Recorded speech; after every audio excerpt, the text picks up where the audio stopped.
Bien, buenas tardes. Vamos a dar inicio a la clase de hoy. El día de hoy vamos a tocar el tema de alcanos, que son los primeros hidrocarburos aromáticos que tienen solamente carbono e hidrógeno, del nombre hidrocarburos, y quizá el lugar más importante de relación que tenemos con alguno de estos alcanos es precisamente el petróleo y el gas natural. El gas natural es principalmente metano, que lo encontramos tanto en gas natural vehicular como también en el gas de tuberías que llegan a ciertos domicilios. Por otra parte, cuando se destila una destilación fraccionada de petróleo, se van obteniendo diferentes sustancias, entre las más volátiles después del gas estaría la gasolina, que puede ir de carbono 5 a carbono 9 o más, dependiendo del petróleo. Entonces ahí tenemos pentano, hexano, octano, octano, nonano, como quizá componentes probables de la gasolina, son alcanos. Tenemos componentes más pesados como aceites, grasas, lubricantes, tenemos la misma vaselina. Y finalmente el asfalto y el alquitrán, que son aquellos componentes con los cuales se resellan las cañas. Entonces, ese es un primer encuentro, digamos, en la vida cotidiana con los alcanos para que tengamos una primera idea. Ya entrando en tema, podemos hablar tanto de propiedades físicas, que es lo que vamos a ver, como propiedades químicas que estarían relacionadas a la reactividad, que serían la ruptura y formación de enlaces. Tanto en propiedades físicas como en propiedades químicas van a necesitar todos los contenidos avanzados y evaluados en el primer parcial. Es decir, orgánica se construye sobre los contenidos previos. Por ejemplo, si nosotros hablamos de la densidad, en el caso de alcanos, se dice en los libros que la densidad de estos alcanos siempre va a ser menor a la densidad del agua, y como ya han debido ver en práctica, la densidad del agua aproximadamente es 1 gramo sobre mililitro, es 1 gramo sobre mililitro a 4 grados centígrados, y luego irá variando poco, pero variará a medida que aumenta la temperatura. Entonces, ¿qué es lo que pasa cuando nosotros mezclamos un alcano, cualquiera que sea, con agua? Ya deben recordar lo que hemos evaluado. Primero los alcanos, por decirles gasolina, que sería hexano, heptano, octano, nonano. Ya saben que estos son no polares y por lo tanto no miscibles en agua. Entonces, cuando mezclan gasolina con agua, por ejemplo, habrán dos fases no miscibles, y ahora van a entender que la gasolina va para arriba, flota sobre la superficie del agua porque va a tener una densidad menor a 1. ¿Sí? Entonces todos los alcanos siempre van a estar flotando sobre el agua, ¿no? Cualquiera que pongan, su densidad va a ser menor a 1 gramo por cc, entonces van a flotar. Eso de práctica. De teoría sabemos que el alcano es no polar porque son eh, pentanos, hexanos, octanos, nonanos, que tienen solo enlaces carbono-carbono y carbono-hidrógeno. Y ahora que conocemos que su densidad es menor a 1 gramo por cc, entonces sabemos que van a tender a flotar sobre el agua, entendiendo que el agua es más bien una molécula de características polares, por eso no se solubiliza, y que su densidad aproximadamente es cerca a 1 gramo por cc. Si vemos una tabla de densidades, vamos a ver que las densidades hasta carbono 20 están cerca a 0,8, muy por debajo de 1 gramo por cc o por mililitro, que es lo mismo, y que van a ir aumentando hasta a medida que vamos aumentando los átomos de carbono, hasta que seguramente va a tener un comportamiento asintótico.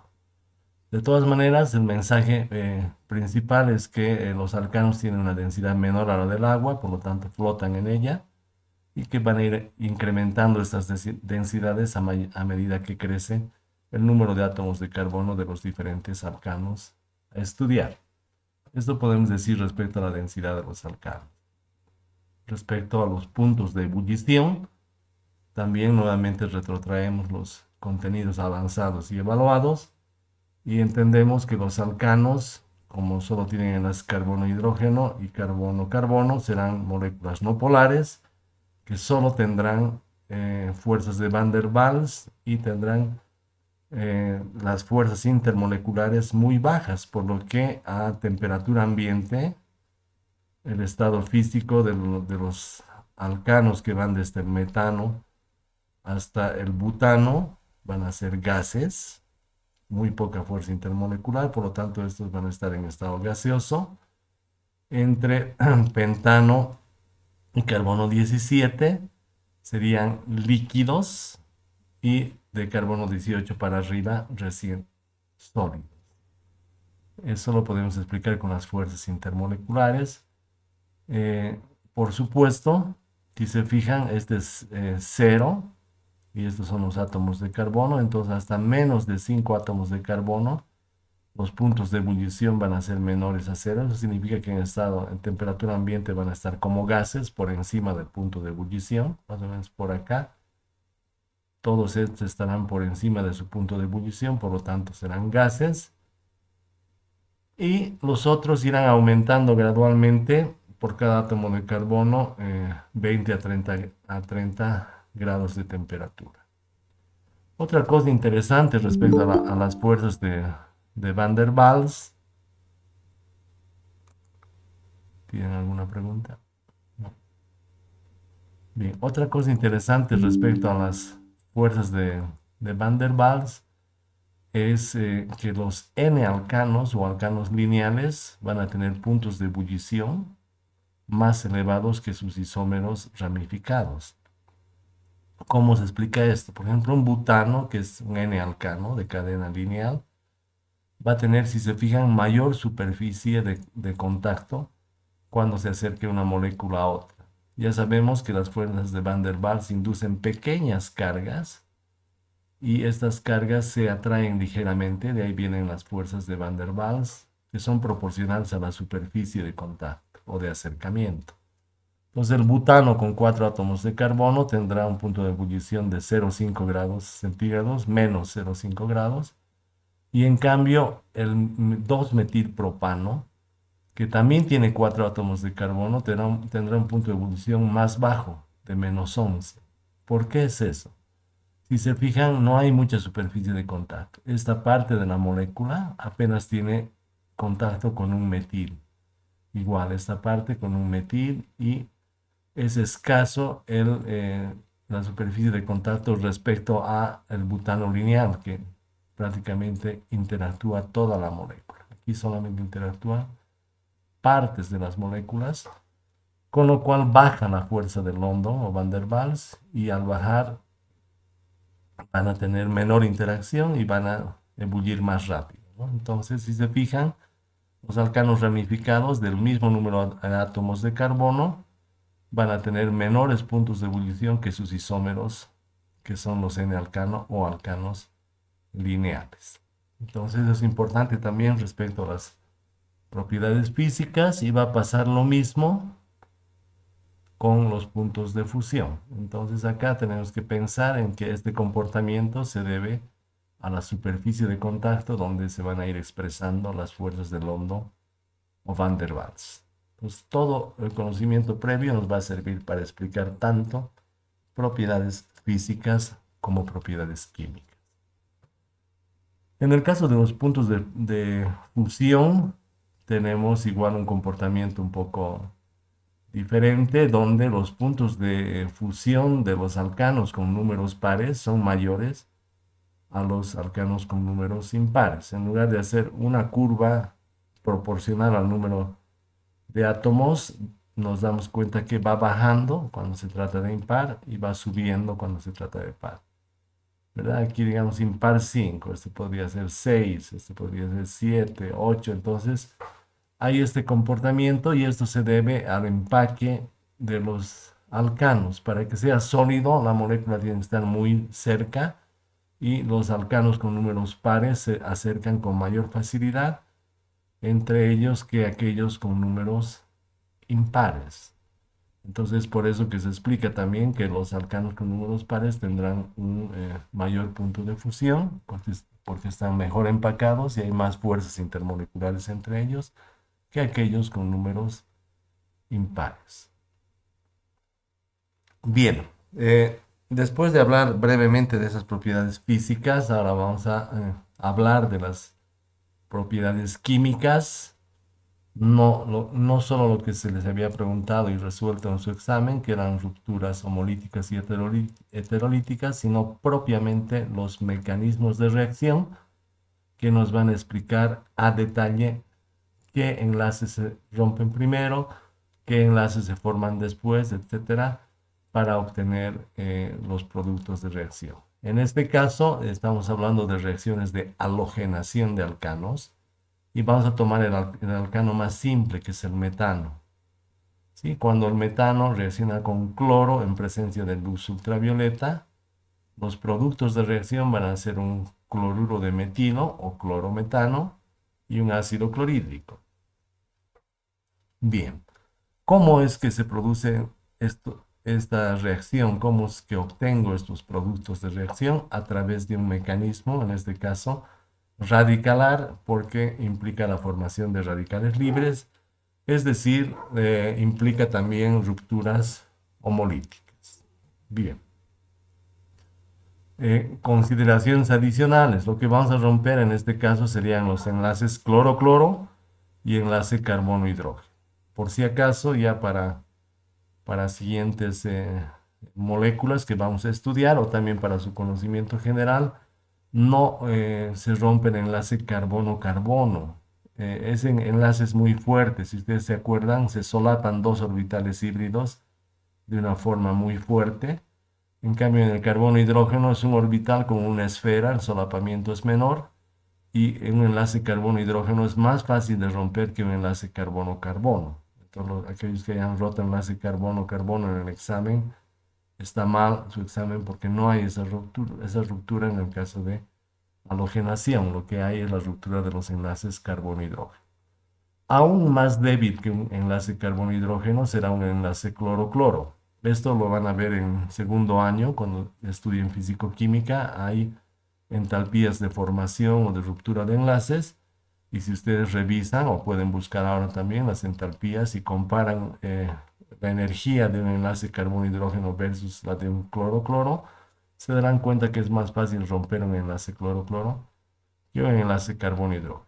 Por lo tanto, el enlace más débil es aquel que se va a romper por la acción de la luz ultravioleta. La luz ultravioleta ataca este enlace cloro-cloro, que es el más débil de todos los enlaces, y lo va a romper homolíticamente cada cloro con un radical. Esto ya está avanzado, entonces vamos a ir corriendo un poco más. Y aquí voy a tener un cloro radical más un cloro radical, dos cloros radicales en la etapa de iniciación. Así se inicia la halogenación de alcanos. Luego debemos pensar que los radicales son altamente reactivos. Este cloro necesita rápidamente contar con otro electrón más para entrar en la ley del octeto o en su estado estable, y aquí no lo tiene. Entonces anda buscando electrones, anda buscando reaccionar rápidamente, es muy reactivo y por lo tanto uno de estos cloros va a atacar en principio al metano. Entonces estos son los reactivos, metano y cloro. Entonces, un cloro atacará al metano, cloro ataca al metano y va a producir otra ruptura homolítica. Entonces el cloro choca con el metano, con este enlace carbono-hidrógeno del metano, y lo parte homolíticamente, de manera que el electrón del carbono con el electrón del cloro se parten. El electrón del cloro con el electrón del hidrógeno forman el enlace ácido clorhídrico. En otras palabras, parto el enlace, este electrón se queda con el carbono en forma de radical metilo, y este electrón se une con el electrón del cloro para formar ácido clorhídrico, de manera que el cloro radical ya ha entrado en estado estable, cumple la ley del octeto, pero ahora tengo un nuevo radical, el radical metilo. Sabemos que el radical metilo o cualquier radical es sumamente inestable y va a reaccionar nuevamente, entonces lo bajamos. ¿Sí? Este mismo lo bajamos acá y lo hacemos reaccionar ahora con el otro reactivo. El metano ha reaccionado acá y el cloro reaccionará en esta etapa. Este radical atacará a la molécula de cloro y la romperá homolíticamente, de manera que el electrón del carbono con el electrón del cloro formen este enlace y tendría ya el cloruro de metilo, uno de los productos, y este cloro me quede como cloro radical. ¿Sí? En estas dos etapas tengo los productos de reacción. El producto principal en la segunda etapa, cloruro de metilo y el producto ácido clorhídrico ya en la primera etapa. Entonces acá es donde se forman los productos principales de reacción. ¿Qué es lo que pasa con este cloro radical? Va a venir a atacar a otro metano. ¿Sí? Ataca a otro metano, forma el radical, ácido clorhídrico, radical lo bajo y el radical ataca a otro cloro y forma cloruro de metilo más cloro radical. Este cloro radical nuevamente ataca a un metano, el metilo ataca a un cloro y así van a ir atacando hasta acabar con todos los reactivos para ir formando los productos. Por eso es una reacción en cadena en la que un solo cloro puede acabar con miles o millones de metanos y miles o millones de cloro molecular. Un cloro radical, uno solo de estos, puede atacar a miles o millones de moléculas de metano y a su vez el radical formado puede atacar a miles o millones de moléculas de cloro molecular. Entonces esa es la parte fundamental de la reacción, donde ya voy a formar los productos, uno y dos productos, y donde va a seguir la reacción hasta que no haya más reactivos, hasta que no haya metano y hasta que no haya cloro. Cuando no hayan ya reactivos, vamos a proseguir a la etapa de terminación, que sería la tercera etapa del mecanismo, la terminación, donde todos los radicales chocan entre sí. ¿Cuáles son todos los radicales? El radical metilo y el radical cloro. ¿Sí? El radical cloro y el radical metilo. Entonces, todas las posibilidades de choque entre los radicales deben escribirse en la etapa de terminación. Por ejemplo, cloro con cloro. Escribo cloro con cloro, este electrón con este electrón forma este enlace y tengo cloro molecular. Podríamos hacer radical metilo con cloro. Radical metilo con cloro, este enlace con este enlace, este electrón, perdón, con este electrón forman este enlace y voy a tener cloruro de metilo. Y finalmente el metilo con sí mismo y voy a tener que este electrón con este electrón forman este enlace y voy a tener etano. Entonces, que si tengo dos radicales, todas las posibilidades serían este con este mismo, cloro con cloro, este con este mismo, metilo con metilo, y este con este, que sería el cloruro de metilo. Esas son las etapas de halogenación de alcanos. Necesito que lo comprendan bien y que lo practiquen mucho porque el resto de la clase es solamente cambiar alcano. Y se va a poner complejo porque al cambiar alcano deben dominar las estructuras y deben reconocer los diferentes tipos de hidrógeno que hay en las moléculas y ya no va a haber un solo producto. Aquí hay un solo producto, ¿verdad? Metano con cloro es cloruro de metilo y nada más. Otras consideraciones. Este cloro podría chocar no solo con este hidrógeno, también con este de arriba, con el de la izquierda o con el de abajo. Con cualquiera que choque siempre va a formar un radical, ¿sí? Y el radical va a reaccionar con un cloro y va a formar un halógeno. Es decir, que si yo rompo acá, me va a dar el mismo producto, cloruro de metilo. Si rompo el enlace de acá o de acá, igual voy a tener un radical metilo, que a su vez va a chocar un cloro y me va a dar siempre un solo producto. Cuando ya vayamos viendo moléculas más complejas, en ese caso ya vamos a ver que van a haber diferentes productos cuando hagamos halogenación de algún alcano. Entonces, muy importante, el radical puede chocar contra cualquiera de los enlaces carbono-hidrógeno, cualquiera. Y debemos hacer un análisis de los enlaces carbono-hidrógeno para ver cuál de los hidrógenos me produce el mismo compuesto y cuál me puede producir un diferente compuesto. Bien, no hay preguntas hasta acá. Continuamos. Un ejemplo de lo que les decía es el siguiente. Aquí tenemos, habíamos roto inicialmente este enlace, si recuerdan. ¿Sí? Este enlace estamos rompiendo. ¿Qué tal si hacemos el ejercicio de romper este, de aquí abajo? Nos rompemos este enlace, el cloro va a chocar en este enlace y lo va a romper, de manera que el cloro con el hidrógeno formen HCl y tenga acá un radical.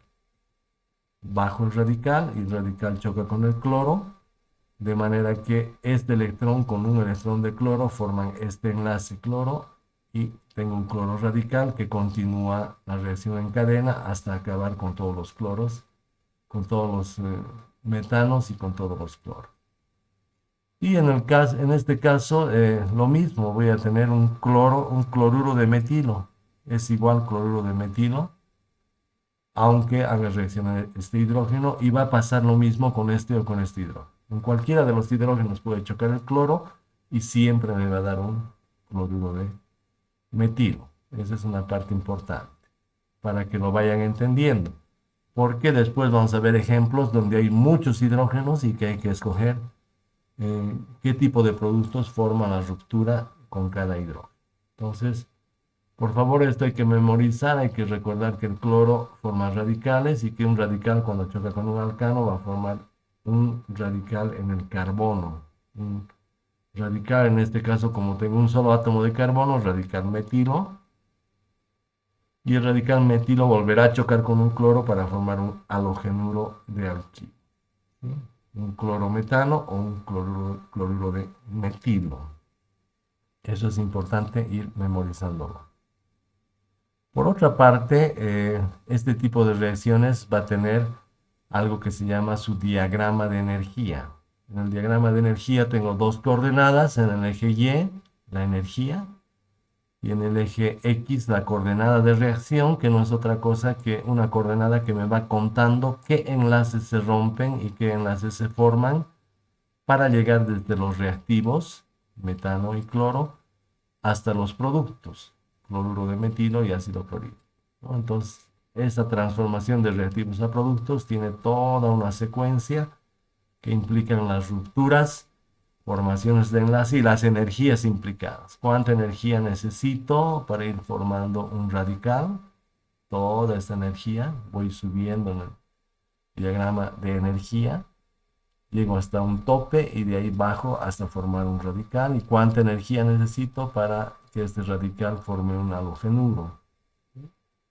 Entonces aquí voy viendo quiénes se rompen, quiénes se forman y las energías implicadas en cada una de las rupturas y formaciones de enlace. Eso en términos muy simples sería una primera aproximación a lo que es un diagrama de energía. Si se fijan acá estoy rompiendo el enlace carbono-hidrógeno. Requiero toda esta energía y bajar hasta acá para escribir un CH3, que sería un carbono radical con un hidrógeno que se ha roto y se ha formado ya ácido clorhídrico. Y luego el CH3 chocará con un cloro molecular para formar el halogenuro y un cloro radical que continúa la reacción, ¿no? Igual en esta etapa, un cloro radical chocará con el enlace carbono-hidrógeno del metano y lo romperá. Para eso requiero esta energía. Y para formar el enlace carbono-cloro y romper este enlace requiere esta otra pequeña energía. Esto para que se vayan dando cuenta cómo sería un diagrama de energía y qué expresa. Ya lo vamos a ver enseguida con más detalle. Pero no olviden que estos se llaman radicales libres y que son altamente reactivos. Que esta energía necesaria para bajar hasta un radical libre se va a llamar energía de activación y que normalmente la energía de activación más grande es la más importante de la reacción, la que determina su velocidad y la que determina si sucede o no sucede la reacción. Bien, esa es la primera parte, debería estar bien entendido para ir complicando. Ahora vamos a trabajar en algo más complejo. Fíjense, hemos partido con metano y ahora hablamos de propano. ¿sí? Entonces, cuando el propano se halogena, en este caso con bromo, ya no con cloro, y se usa luz ultravioleta como iniciador de la reacción para romper el bromo, voy a tener dos productos, ya no uno solo. En el anterior caso teníamos un solo producto, si se fijan, metano más cloro, cloruro de metilo. En este caso, propano con bromo voy a tener el 1 bromo propano y el 2 bromo propano. Nuevamente, nomenclatura, algo que deberían saber y vamos a ir repasando. En este caso, no puedo numerar de mi izquierda, debo numerar de la derecha. Si alguien numera 1, 2, 3, me diría este es el 3 bromopropano, lo cual va contra la regla UPAC que te dice que el número de orden del sustituyente debe ser siempre el menor. Entonces, para que sea 1 y no 3 bromopropano, deberé numerar este como carbono 1, este como carbono 2 y este como carbono 3. Como hay 3 carbonos, es un propano. Y este propano en su carbono 1 tiene el bromo. Entonces, 1 bromo propano. Más 2 bromo propano. De donde lo numeres, este va a ser 2 bromo propano. Si numero de aquí, 1, 2 bromo y 3, ¿verdad? 1, 2, 3 y en 2 bromo. Si numero desde acá, 1, 2 bromo y 3. Entonces, no importa de dónde numeres, en todos los casos este va a ser un 2 bromo propano, que serían los productos cuando un propano es halogenado con bromo. ¿Cómo es que puedo explicar la existencia de estos productos? Debo analizar, como hemos dicho, los hidrógenos del propano, todos los hidrógenos, y recordar los mecanismos de reacción. ¿Sí? Entonces, lo primero que debo pensar es cómo inicia la reacción. Se rompe un bromo se rompe homolíticamente y forma un radical, y este radical puede chocar con cualquiera de los 8 hidrógenos del propano. Si se cuentan, hay 3, 6 y 8 hidrógenos, 3, 6 y 8.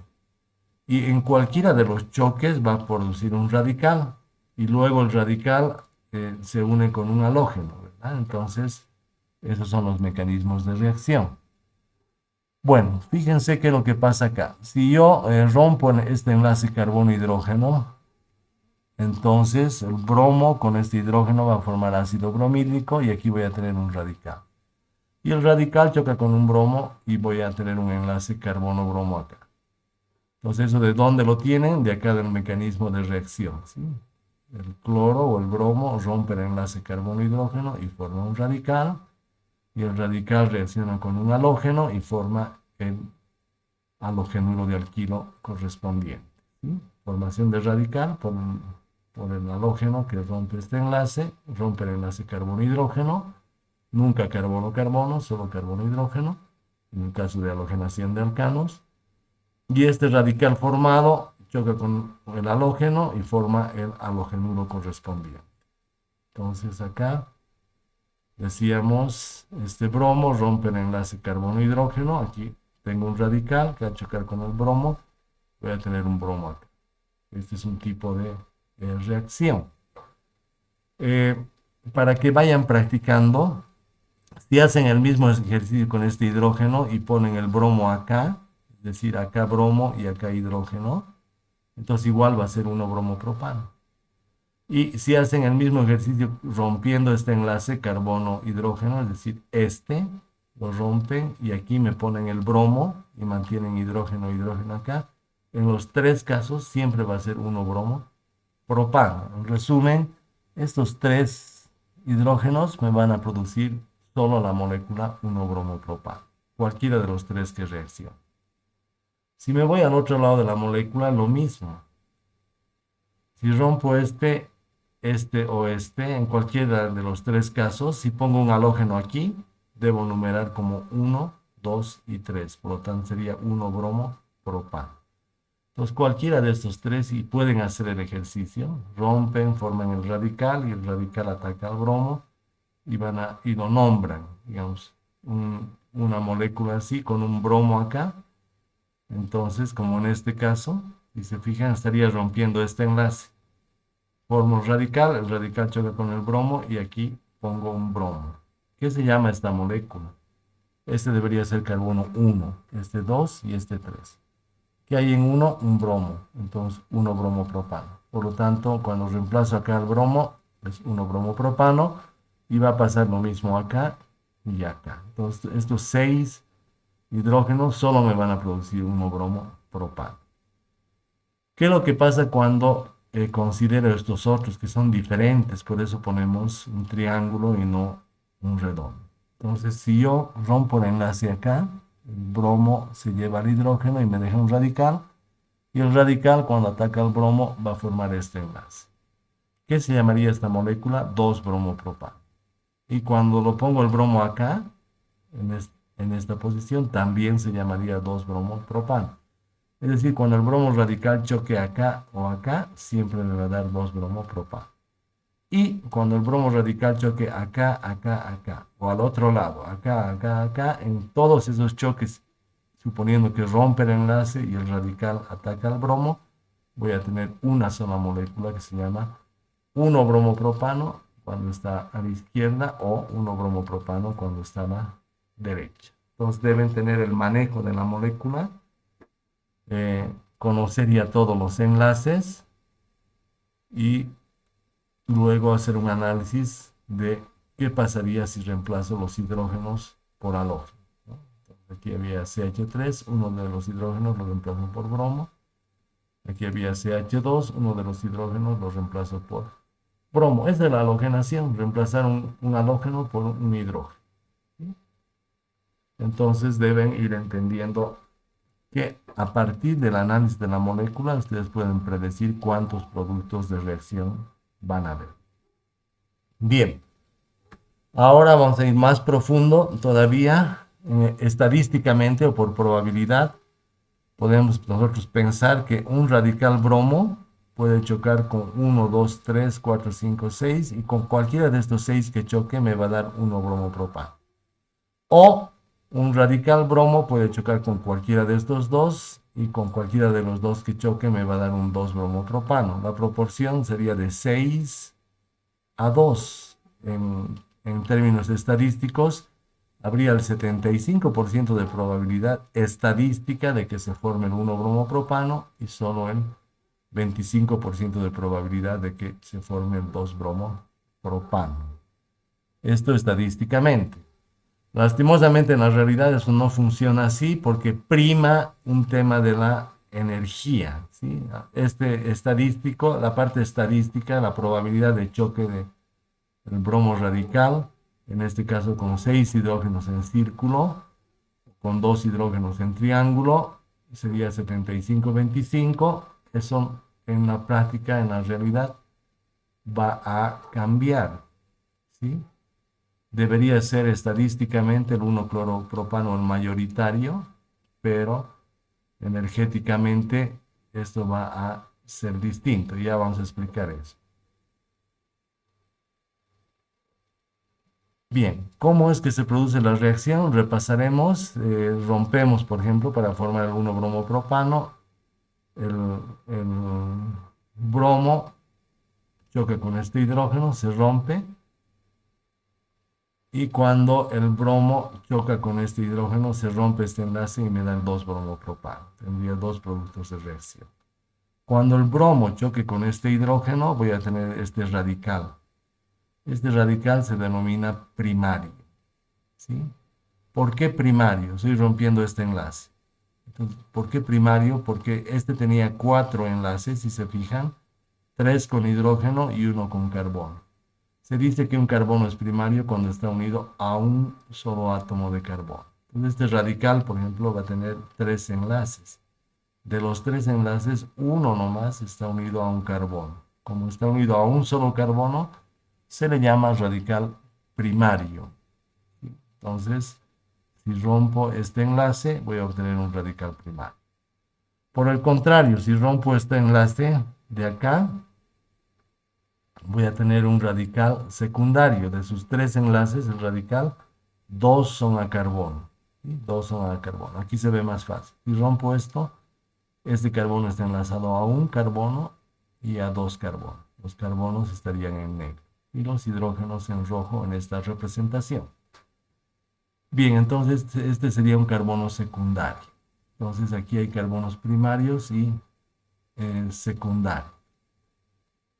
La estadística nos dice que el 1-cloropropano, que proviene de un carbono primario, sería el mayoritario porque su probabilidad de choque es de 6 contra 2, y que el carbono secundario sería el minoritario solo en un 25%. En la realidad, lo que pasa es lo contrario.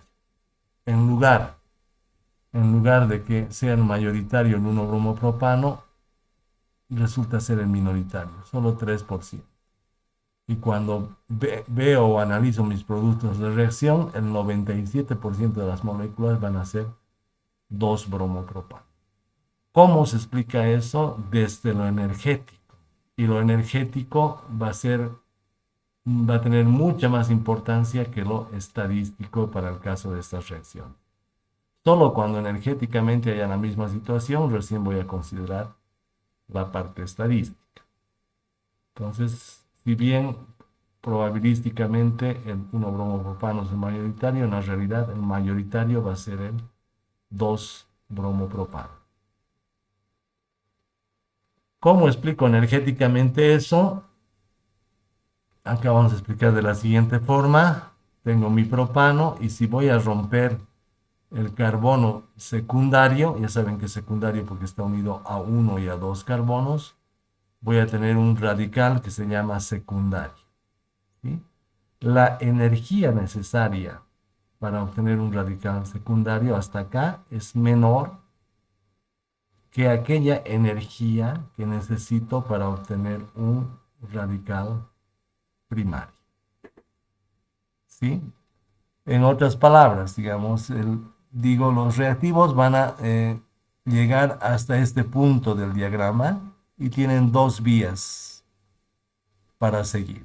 Una vía corta, una montaña chiquita, por la cual pueden llegar a un radical secundario, y una vía más larga y una montaña más alta para llegar a un radical primario. En la del secundario solo tienen que pasar esta altura de la montaña, esta energía, y en la del primario tienen que subir varios kilómetros más. ¿Cuál será la vía que tomen las moléculas?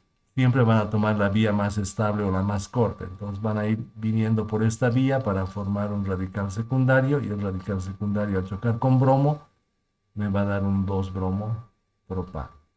Entonces de 100 moléculas, 97 van a seguir el camino verde y solo 3, aquellas que tengan suficiente energía, irán por el camino en celeste.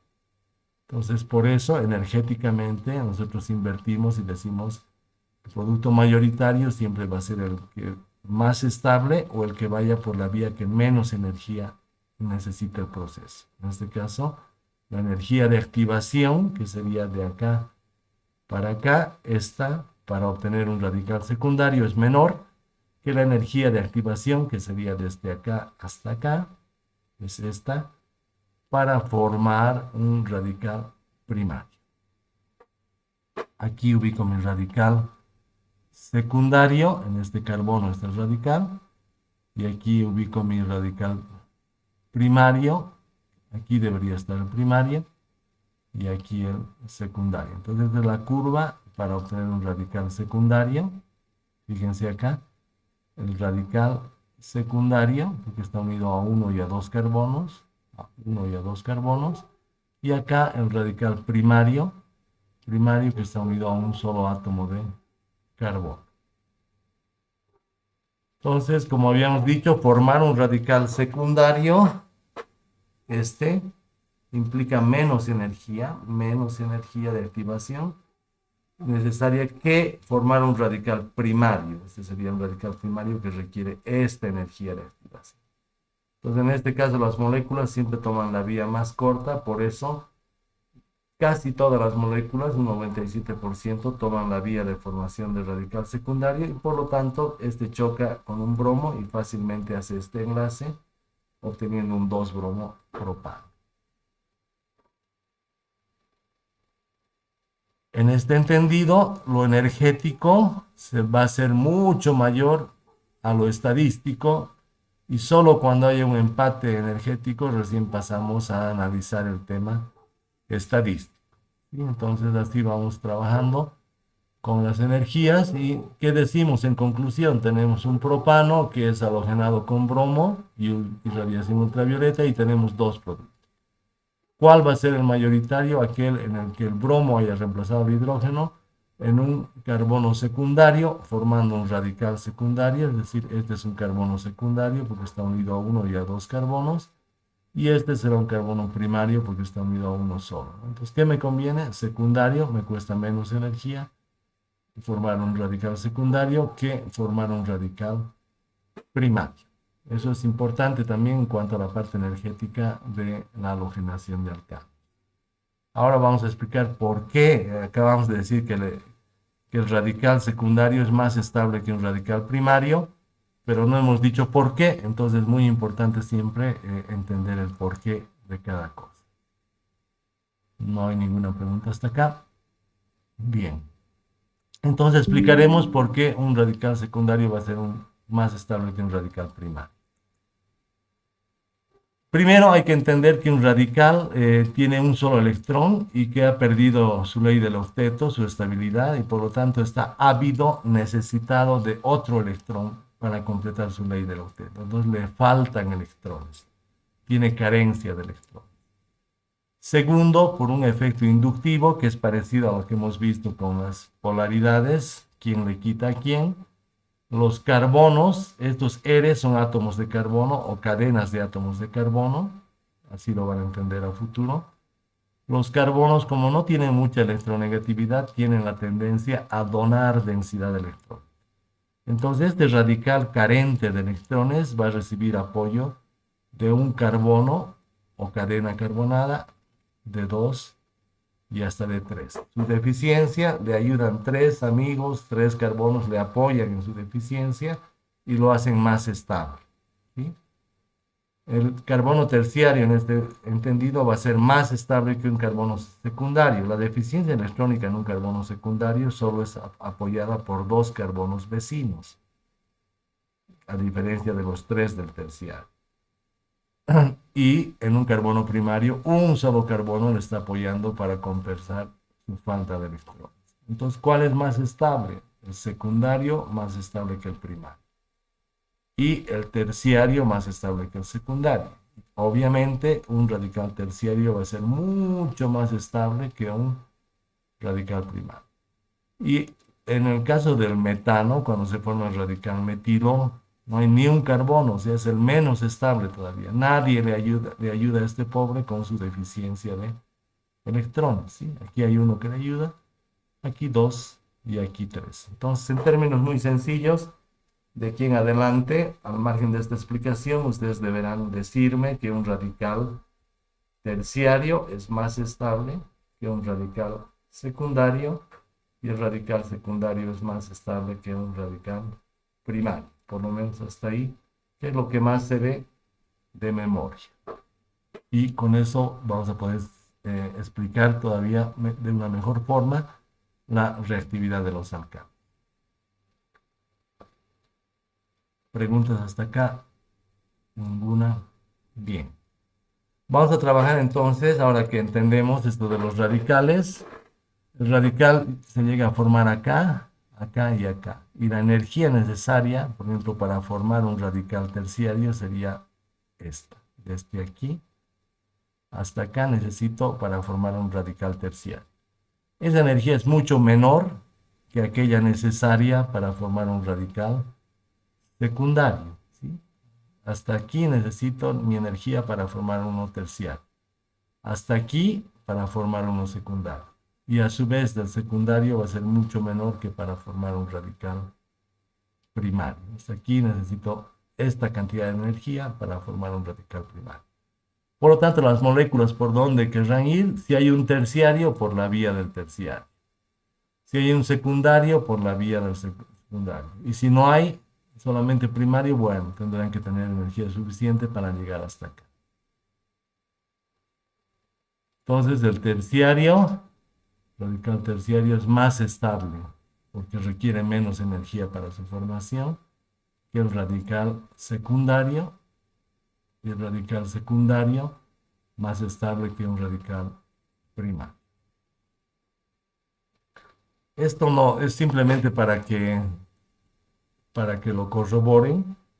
Estos son valores en kilocalorías mol de lo que cuesta formar un radical primario, uno secundario y uno terciario. Hay diferencias de energía, esto está relacionado con las entalpías de formación, de ruptura de enlace, y esto es un tema que lo van a ver en segundo año en fisicoquímica o probablemente también vean en química en general, pero como fisicoquímica está en segundo año, no les voy a preguntar.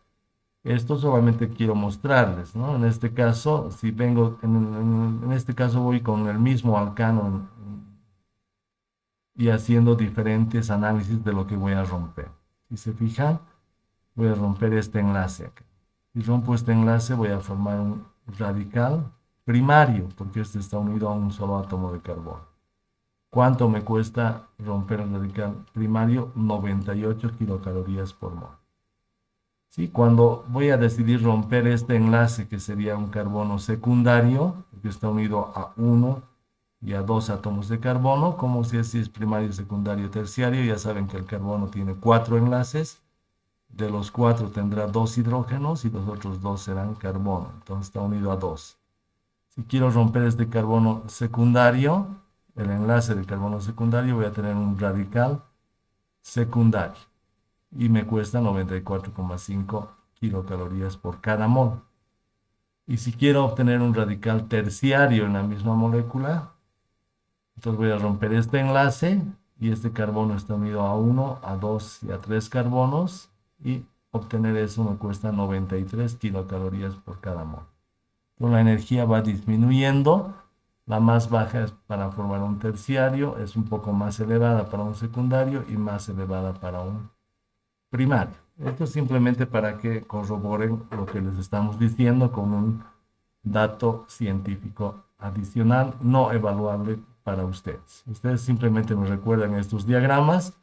El más bajo corresponde a un radical terciario, el intermedio corresponde a un radical secundario y el más alto a un radical primario. Por lo tanto, es más estable un radical terciario que uno secundario que uno primario.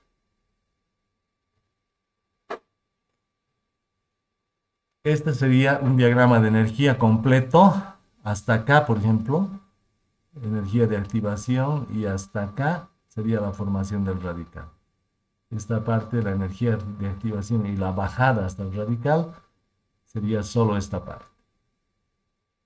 De acá vuelve a subir y llega hasta los productos. Entonces, fíjense, en este caso estamos hablando de la energía necesaria para romper este enlace carbono-hidrógeno del metano. El cloro radical está chocando y está rompiendo este enlace. Si tengo esta energía, voy a poder romper el enlace y voy a formar CH3 como radical. ¿Sí? Entonces bajo hasta el radical. Y el radical va a chocar con un cloro molecular, por eso les decía que es importante memorizar el mecanismo de reacción. Entonces el radical choca con el cloro molecular, formando el enlace carbono halógeno, el producto, y dejándome el cloro radical para iniciar nuevamente la reacción. Entonces, para formar este enlace y romper este enlace requiere ya una energía pequeñita, pero también esta se llama energía de activación.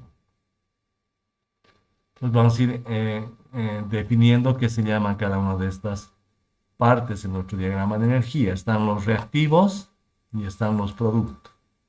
Está la energía de activación, los intermediarios de reacción y los estados de transición.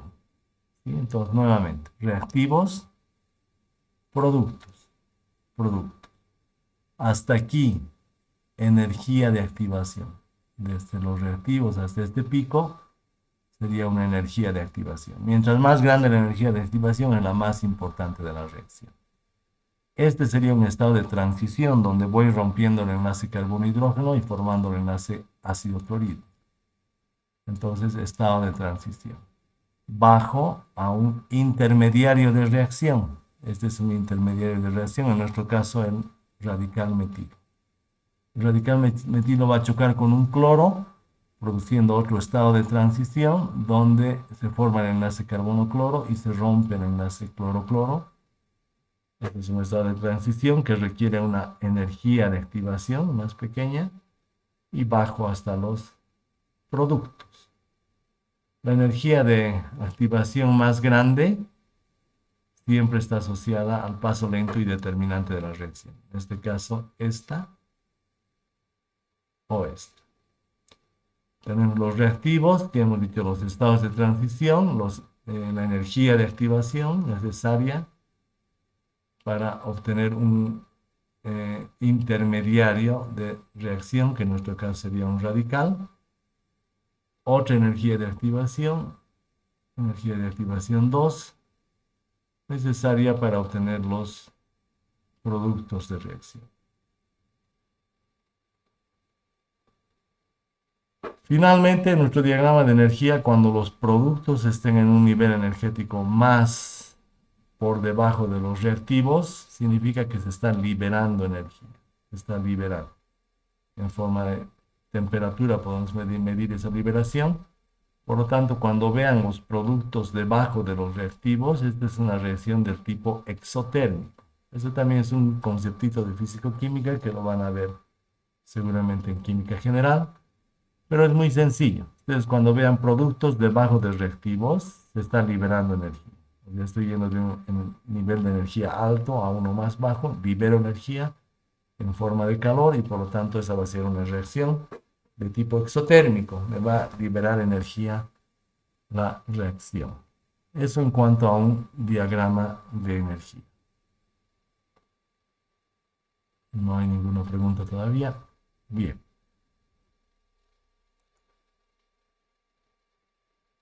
Y el tema se va a ir complicando en cuanto y en tanto crezca la molécula. Mientras más grande la molécula, tengo más hidrógenos para analizar cuántos productos de reacción habrán en una halogenación de alcano.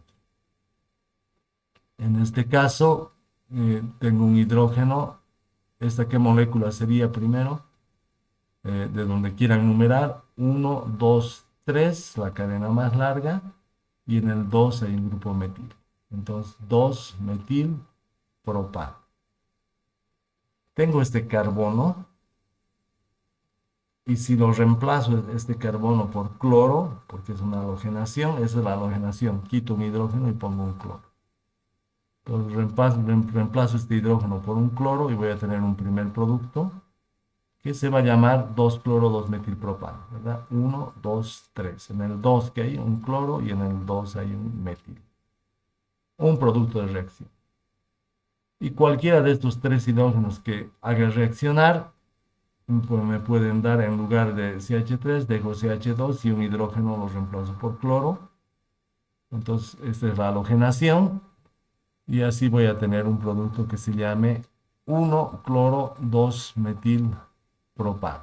No puedo numerar desde acá, ¿verdad? 1, 2, 3. Porque, ¿qué diría ahí? 2-metil, 3-cloro. 2 y 3, 5. No, en este caso tiene que ser 1-cloro, 2-metil. 2 y 1, 3. Siempre el número de orden más pequeño para nombrar una molécula. ¿Sí? 1-cloro, 2-metilpropano. Y me dice la teoría que esta reacción solo voy a tener dos productos. ¿Y qué pasa con estos hidrógenos? ¿Y qué pasa con estos hidrógenos? Ambos, los 6, me van a dar el 1-cloro-2-metilpropano. ¿Y cómo sé eso? Voy a tener que escribir la molécula entera y analizar qué pasa si voy rompiendo uno a uno todos los enlaces carbono-hidrógeno para entender esa propuesta. Entonces, si se fijan, el ejercicio es el 2-metilpropano con cloro y ultravioleta me da dos productos. El 2-cloro-2-metilpropano y el 1-cloro-2-metilpropano. Y listo. ¿Y cómo sé eso? Porque ustedes tienen que escribir a través de los mecanismos de reacción. Yo les digo, escribe todos los productos de reacción. Si alguien escribe solo este y no este, está mal. Si alguien, además de este y este, me escribe otros productos que se invente, también está mal. Deben escribir solo los productos de reacción correctos. ¿Cómo hacemos eso? Pensando en cada uno de los átomos de hidrógeno. Recuerdo que el cloro, por acción de la radiación ultravioleta, se parte en dos radicales. El radical puede ir a romper un enlace carbono-hidrógeno para formar a su vez un radical que choca con un cloro, y aquí eso, el choque del radical con el cloro me produce un reemplazo, si quieren, del halógeno por el hidrógeno. ¿Sí? Entonces, si yo rompo acá un radical, este hidrógeno con el cloro va a formar ácido clorhídrico, y el radical con un cloro voy a tener acá un cloro en esta posición. Si rompo con este hidrógeno, el mismo. Si rompo con este hidrógeno, el mismo. Eso acabamos de decir. Y si se fijan, cualquiera de estos tres me produce el 1-cloro 2-metilpropano. Bien, hasta ahí se entiende. Por simetría de la molécula, si ustedes se fijan, si yo rompo este enlace y pongo un cloro acá, este va a ser carbono 1. 1-cloro 2-metilpropano. Entonces va a ser el mismo producto 1. ¿Sí? Y pueden hacer el ejercicio. Borren este hidrógeno y pónganle un cloro ahí. Y nómbrenlo. Si lo nombran, va a ser el mismo 1-cloro 2-metilpropano. Podemos hacer incluso un ejercicio para que se den cuenta de lo que estoy diciendo.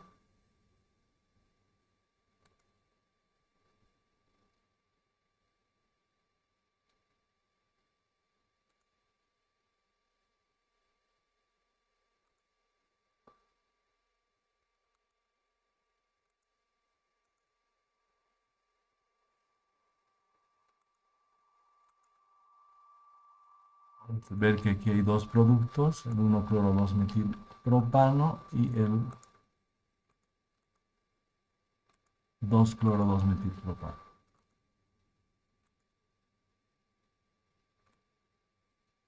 Para que entiendan mejor.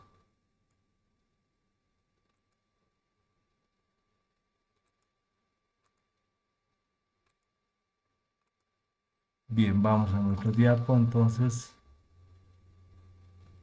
les decía que cuando el cloro radical ataque este enlace, forme un radical y el radical choque con otro cloro, voy a tener el 1-cloro 2-metilpropano. Y con estos tres tengo el producto 1 que se llama 1-cloro 2-metilpropano. 1-cloro, digamos, 2-metilpropano. Luego decíamos que con cualquiera de estos tres también vamos a formar el 1-cloro 2-metilpropano, solo que se numera al revés. Si hacen el ejercicio de quitar este hidrógeno y poner un cloro acá, entonces este se convierte en carbono 1. 1-cloro 2-metilpropano. Lo mismo pasa con este y con este. Entonces, cualquiera de estos tres o cualquiera de estos tres que reaccione me da el 1-cloro 2-metilpropano, que le llamo producto 1. ¿Y qué es lo que pasa cuando hago reaccionar cualquiera de estos tres? Hagan el ejercicio. Quiten este hidrógeno y ahí le ponen un cloro. Entonces estoy obligado a que este sea carbono 1. Si aquí hubiera cloro, entonces digo 1-cloro y me busco la cadena más larga. 1, 2, 3. 1-cloro 2-metilpropano. Por eso es que necesitábamos que dominen lo que es nomenclatura y dominen las moléculas, sus enlaces, y por eso entrenamos tanto en el primer parcial en esta etapa, que ahora la vamos a necesitar en las segundas etapas. Entonces les decía, rompen este enlace, hagan el ejercicio de ponerle cloro acá, nada más, y nómbrenla. Entonces 1-cloro 2-metil, 1, 2, 3, propano. Y la cadena principal en 1-cloro, en 2-metil, si cambian este hidrógeno por un cloro. Por lo tanto, cualquiera de estos tres pueden hacer el ejercicio cambiando este hidrógeno por cloro o este hidrógeno por cloro, les va a dar siempre el mismo producto. De este análisis yo digo que cualquiera de estos 9 hidrógenos, que cuando el radical choque con cualquiera de los 9 hidrógenos, siempre me va a dar un solo producto, que sería el 1-cloro-2-metilpropano. Cuando el cloro radical choque con este hidrógeno, voy a formar un radical secundario y voy a tener el 2-cloro-2-metilpropano. Este en rojo lo reemplazan por cloro y de donde nombren, ¿no? De donde numeren 1, 2, 3. En el 2 que va a haber un cloro, si lo reemplazan el cloro por este hidrógeno. Y en el 2 que hay un metil. Entonces este solito hidrógeno me va a producir el 2-cloro-2-metilpropano y he hecho el análisis para todos los hidrógenos de la molécula, ¿sí? Este y los otros 9. Así yo puedo darme cuenta de cuántos productos van a haber. Bien, ahora que sé cuántos productos van a haber, ¿cuál es el mayoritario y cuál es el minoritario? Esa sería la otra pregunta. De los dos, ¿cuál es el mayoritario y cuál es el minoritario? Y revisamos un poquito el mecanismo de reacción. Habíamos dicho que para halogenar hago una ruptura homolítica, tengo cloro y cloro radical, y voy a pensar en romper el enlace que me va a producir un radical terciario. Si se fijan, este cloro choca con el hidrógeno, forma ácido clorhídrico, y este carbono queda con un electrón, radical terciario. Si pienso en romper este hidrógeno, que sería lo mismo que romper estos dos, estos tres o estos tres, entonces si lo rompo, el cloro con este va a formar ácido clorhídrico y este me queda con un radical, que en este caso el radical es primario. ¿Por qué este es terciario? Porque este carbono está unido a 1, a 2 y a 3 carbonos. Igual en el radical está unido a 1, a 2 y a 3 carbonos, lo llamo radical terciario. ¿Por qué este es primario? Porque este carbono está unido a un solo carbono. Fíjense, de sus 4 enlaces, 3 son a hidrógenos y 1 a carbono. Igual en el radical, que tiene 3 enlaces, 2 a hidrógenos y 1 solo a carbono. Como hay un solo carbono, es primario. Bien, entonces habíamos dicho el cloro rompe este enlace y me forma un radical terciario. El radical terciario choca con el cloro y me va a formar este enlace a un halógeno. El producto 2, 2-cloro-2-metilpropano. En este otro caso, el cloro radical choca con este enlace carbono-hidrógeno, lo parte homolíticamente, forma ácido clorhídrico más un radical primario. El radical primario choca con un cloro molecular en la segunda etapa de propagación y me va a formar este enlace, carbono-cloro, que va vía un radical primario. Y de aquí ya puedo decir cuál es el mayoritario. El mayoritario siempre va a ser el más estable. ¿Cuál es más estable? ¿El radical terciario o el primario? Sabemos ya, por lo que hemos explicado, que el terciario es el más estable. Y me cuesta menos energía formar un radical terciario que formar un radical primario. Por lo tanto, la mayoría de las moléculas van a tomar la vía de formar el radical terciario y formar el halogenuro terciario. Y este va a ser, por tanto, el producto mayoritario. En otras palabras, si a una molécula le dices, ven por acá para llegar hasta esta parte y formar uno terciario, o tu otra opción es subir toda esta montaña para llegar al mismo lugar, a la misma coordenada de reacción, formando uno primario. ¿Qué van a querer las moléculas? El camino corto. Todas van a tomar el camino corto. Y algunas pocas van a tomar este camino largo. ¿Sí? Aquellas moléculas excéntricas con exceso de energía van a tomar el camino del primario y la mayoría de las moléculas van a tomar lo que cueste menos energía, que es el terciario. Por lo tanto, el producto mayoritario va a ser el que tomen la mayoría de las moléculas, ¿okay? Relacionado con el radical terciario, que va a ser mucho más estable que un radical primario. Entonces, es así como ustedes pueden irse dando cuenta de, primero, cuántos productos de reacción pueden haber y cuáles van a ser los mayoritarios y cuáles van a ser los minoritarios. Veremos sus dudas. Ninguna hasta acá. Y con esos conceptos se van a ir luego complicando los temas. Aquí ya sabemos que habían dos productos por todo el análisis que hemos hecho. ¿Cómo sabíamos que habían dos? Viendo los hidrógenos y decíamos aquí, aquí y aquí, con estos 9 hidrógenos voy a formar solo el 1-cloro-2-metilpropano y reemplazando este hidrógeno solito voy a formar el 2-cloro-2-metilpropano. Entonces primero sé que hay dos. De los dos, ¿cuál es el mayoritario? Este, porque este va a formarme un radical terciario. Entonces es el mayoritario por su radical terciario.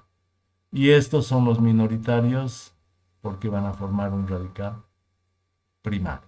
Entonces esos conceptos hay que ir trabajando para después ir haciendo ejercicios más complejos.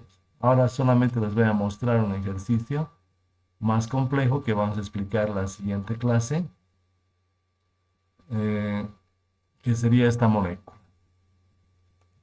En este caso tendría metano, etano, propano, butano, la número desde acá, porque en el carbono 2 voy a decir que hay un metil.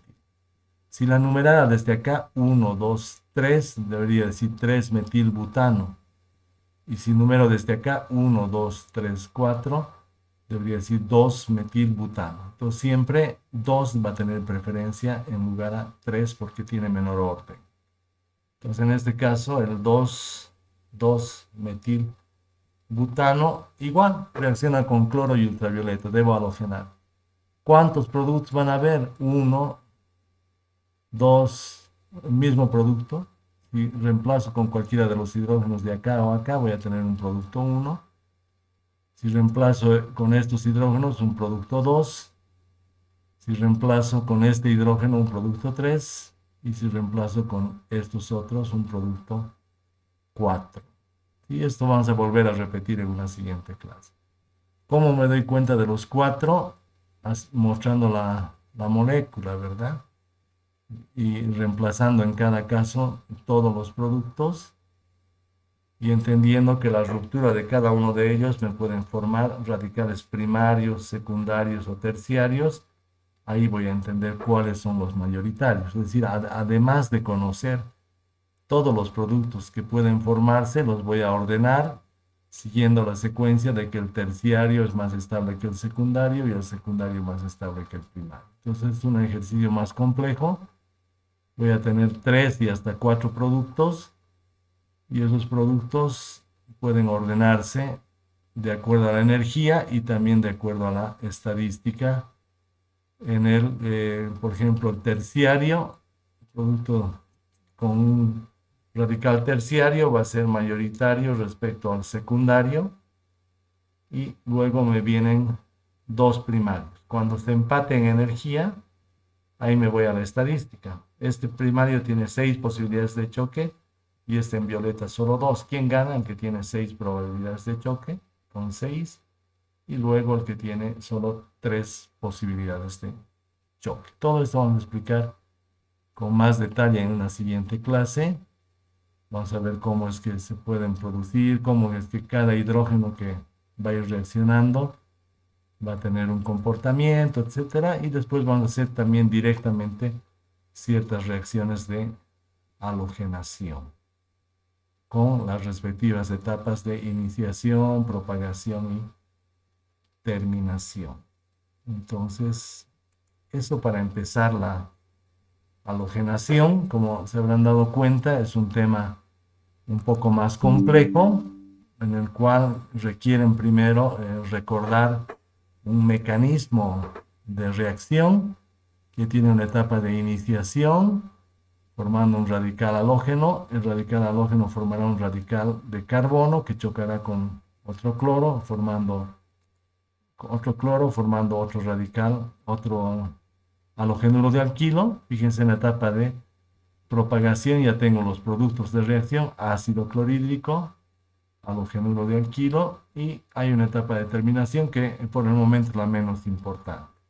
Si memorizan esto, y el siguiente paso es ir a moléculas más complejas, donde van a tener que hacer un análisis de todos los hidrógenos y reemplazar, digamos, cada hidrógeno. Si se dan cuenta acá, ¿en qué consiste? En reemplazar un enlace carbono-hidrógeno por un enlace carbono-halógeno.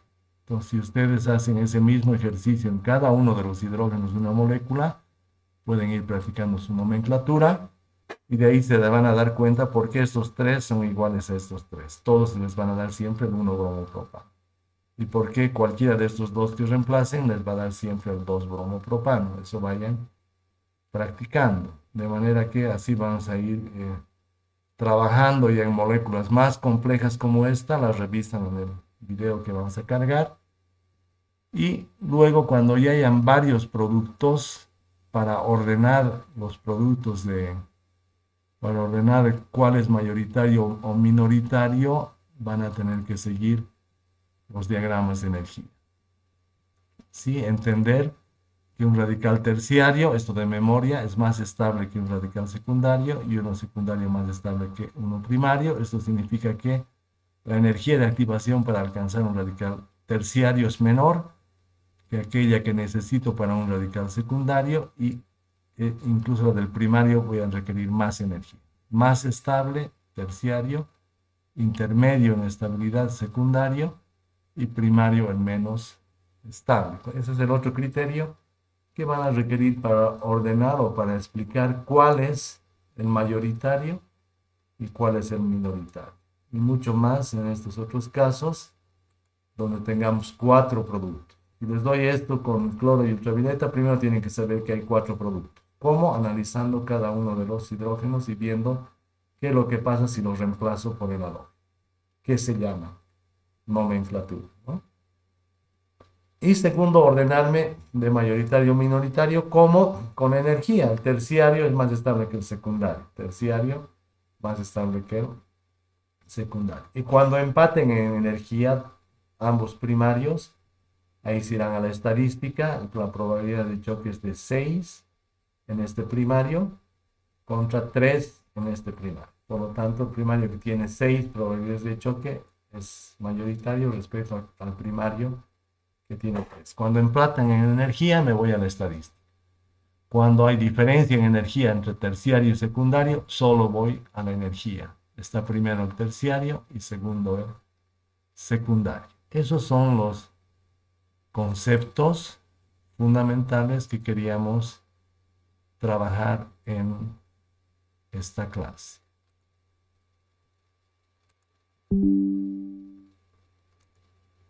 Bien.